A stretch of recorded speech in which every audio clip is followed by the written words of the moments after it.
प्रिय विद्यार्थियों, आज हम भी अंतिम वर्ष इतिहास के द्वितीय प्रश्न पत्र के अंतर्गत उत्तर के बाद दक्षिण पश्चिमी राजस्थान में मेवाड़ प्रजामंडल और अन्य प्रजामंडलों के विषय में चर्चा करेंगे। माणिकलाल वर्मा ने अप्रैल 1938 ईस्वी में मेवाड़ प्रजामंडल की स्थापना की।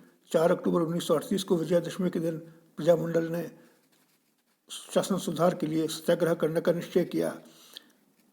धारा 144 लगाने के बाद मेवाड़ राज्य में 238 गिरफ्तारियां हुई। मेवाड़ सरकार आंदोलन के संचालक माणिकलाल वर्मा को गिरफ्तार करने पर तुली हुई थी। 3 मार्च 1939 को महात्मा गांधी ने मेवाड़ प्रजामंडल को सत्याग्रह स्थगित कर रचनात्मक कार्य करने की सलाह दी। उनका विश्वास था कि राज्य सरकार जल्दी ही प्रजामंडल पर लगा प्रतिबंध उठा लेगी। ऐसा ही हुआ। फरवरी 1941 में राज्य सरकार ने प्रजामंडल से प्रतिबंध हटा दिया। प्रजामंडल ने भीलों के सेवा कार्य, पुराने कर्ज के दावों को निपटाने, हरिजन तथा दलितों के उत्थान, औद्योगिक उन्नति, शिक्षा प्रचार और अन्य जनकारी कार्यों की तरफ ध्यान दिया। नवंबर 1941 में मेवाड़ प्रजामंडल का प्रथम अधिवेशन माणिकलाल वर्मा के सभापतित्व में उदयपुर में बड़ी धूमधाम के साथ हुआ। अगस्त 1942 में महात्मा गांधी के भारत छोड़ो का नारा बुलंद करने पर मेवाड़ प्रजामंडल भी इस आंदोलन में कूद पड़ा।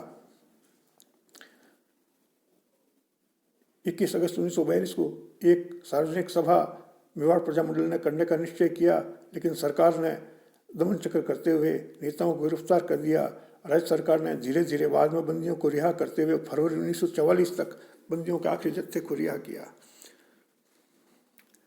6 अप्रैल 1945 को गांधी जी रिहा कर दिए गए।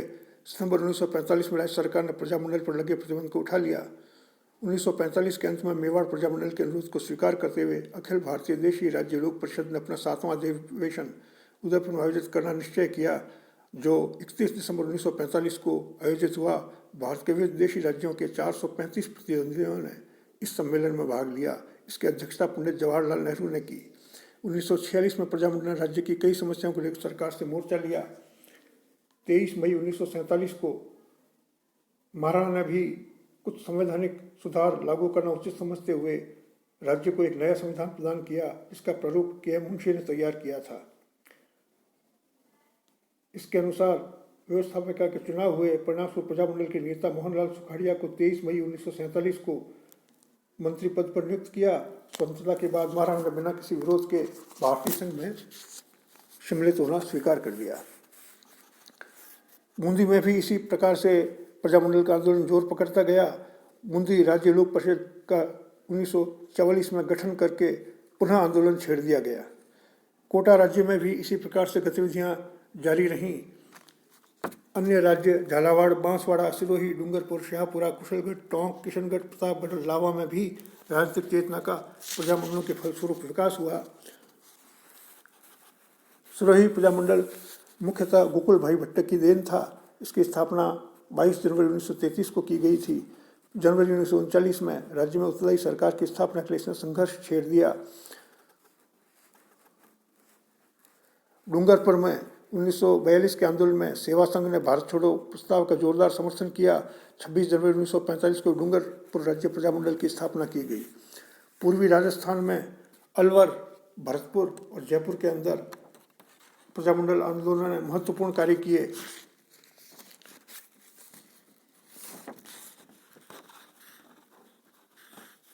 अलवर में 1938 ईस्वी में हरिनारायण शर्मा और कुंज बिहारी लाल मोदी ने मिलकर अलवर राज्य प्रजामंडल की स्थापना की।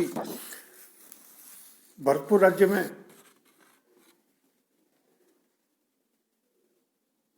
मास्टर आदित्येंद्र ने सरकारी नौकरी से त्यागपत्र दे दिया और 1938 ईस्वी में राज्य के प्रमुख राजनीतिक कार्यकर्ताओं ने रेवाड़ी में एक सभा की और गोपीलाल यादव की अध्यक्षता में भरतपुर राज्य प्रजामंडल की स्थापना की। 27 अगस्त से 2 सितंबर 1940 की अवधि में प्रजामंडल ने राष्ट्रीय उत्साह से राष्ट्रीय सप्ताह मनाया। 23 मई 1945 को प्रजा परिषद का दूसरा अधिवेशन बयाना में हुआ और राज्य में उत्तरदायी शासन की मांग की गई। अखिल भारतीय देशी राज्य लोक परिषद ने 8 अगस्त 1945 को अपने श्रीनगर अधिवेशन के समय भरतपुर राज्य की निंदा की और प्रजा परिषद के कार्यकर्ताओं को रिहा करने की मांग की। 1946 में प्रजा परिषद का तीसरा अधिवेशन कामा में हुआ, उसमें डॉक्टर पट्टाभी सीतारामैया सहित कई राष्ट्रीय नेताओं ने भाग लिया। 15 जनवरी 1947 को भरतपुर में दमन चक्र चलाते हुए सार्वजनिक सभाओं पर पूर्ण प्रतिबंध लगा दिया गया। 1947 के प्रारंभिक महीनों में भरतपुर राज्य में राजनीतिक स्थिति दिन प्रतिदिन चिंताजनक बनती गई। अगस्त 1947 में राज्य में सांप्रदायिक दंगे भड़क उठे, इससे स्थिति और भी गंभीर हो गई। 3 अक्टूबर 1947 को महाराजा ने घोषणा की कि जनता के 2 लोगों को मंत्री नियुक्त किया जाएगा। अंत में 1 जनवरी 1948 को महाराजा को राज्य परिषद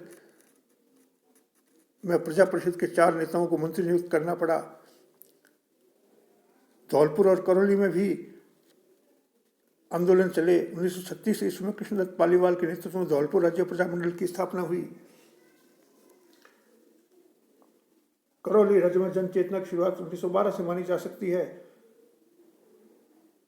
नवंबर 1946 में पहली बार प्रजामंडल ने एक राजनीतिक सम्मेलन में उत्तरदायी शासन की आवाज बुलंद की। राजपूताना के अन्य रियासतों में भांति जयपुर की जनता में भी राजा के निरंकुश आंदोलन के विरुद्ध असंतोष व्याप्त था।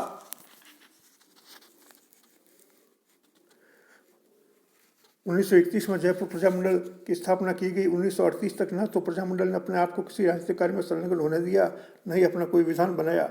1938 में जमनालाल बजाज प्रजामंडल के अध्यक्ष और पंडित हीरालाल शास्त्री इसके मंत्री बने। शास्त्री जी ने प्रजामंडल का पुनर्गठन किया। इसके उद्देश्यों की व्याख्या इस प्रकार थी: उत्तरदायी सरकार की स्थापना, जनता के लिए नागरिकता के प्रारंभिक अधिकार प्राप्त करना और जयपुर राज्य का सर्वांगीण विकास करना। 25 मई 1940 को जमनालाल बजाज के सभापतित्व में प्रजामंडल का शानदार अधिवेशन हुआ। नवंबर 1941 ईस्वी में इसके तीसरे अधिवेशन तक इस प्रजामंडल ने अपना कार्य बड़ी तेजी से किया। 1942 के भारत छोड़ो आंदोलन में भी इन्होंने महत्वपूर्ण भूमिका निभाई। इस बीच अक्टूबर 1942 ईस्वी में महाराजा ने 15 सदस्यों की विशेष समिति गठित की, जिसमें 12 गैर सरकारी सदस्यों को सम्मिलित किया गया था। अगले 2 वर्ष 1945-47 में नई दिल्ली में होने वाली गतिविधियों में प्रजामंडल संलग्न रहा। 1945 ईस्वी में 2 सदनों वाली व्यवस्थापिका की स्थापना की गई, परंतु दोनों ही सदनों में महाराजा द्वारा मनोनीत सदस्यों का वर्चस्व कायम रखा गया। फिर भी प्रजामंडल ने चुनाव लड़ते हुए व्यवस्था परिषद की 3 सीटों पर और प्रतिनिधि सभा की 31 में से 27 सीटों पर विजय प्राप्त कर ली। 24 जुलाई 1947 को नरेंद्र मंडल की अध्यक्ष सभा हुई और जयपुर महाराजा ने भारतीय संघ में विलय की घोषणा कर दी। 27 मार्च 1948 को मंत्रिमंडल का विस्तार किया गया और पंडित हीरालाल शास्त्री को मुख्य सचिव, देवीशंकर तिवारी, दौलतमल भंडारी, टीकाराम पालीवाल सभी को मंत्रिमंडल में सम्मिलित किया गया। ये सभी प्रजामंडल के नेता थे। मंत्रिमंडल की अध्यक्षता वीटी कृष्णामाचार्य को प्रदान की गई। 30 मार्च 1949 को राजस्थान संघ में जयपुर के विलय के बाद ही उत्तरदायी सरकार की स्थापना हो गई। प्रिय विद्यार्थियों, इस प्रकार प्रजामंडल आंदोलन ने राजस्थान में स्वतंत्रता संग्राम और नागरिक चेतना की जागृति में महत्वपूर्ण भूमिका अदा की। इस वीडियो में इतना ही। धन्यवाद।